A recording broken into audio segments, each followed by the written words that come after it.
Open the glove box. Remove the damper arm. Push in on the sides of the glove box to release the stops. Remove the access panel.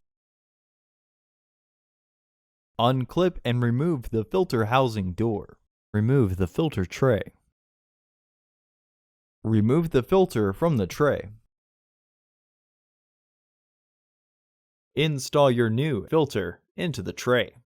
Our filters will use what is called an airflow indicating arrow, which should be pointed down. Insert the tray into the housing and clip the housing panel back on. Reinstall the filter access panel by aligning the tabs and then pressing until they click into place. Partially close the glove box to re-engage the stops. Reinstall the damper arm. Close the glove box. Order your parts today at filterheads.com. Also, please like our video and subscribe to our channel so you won't miss any new content.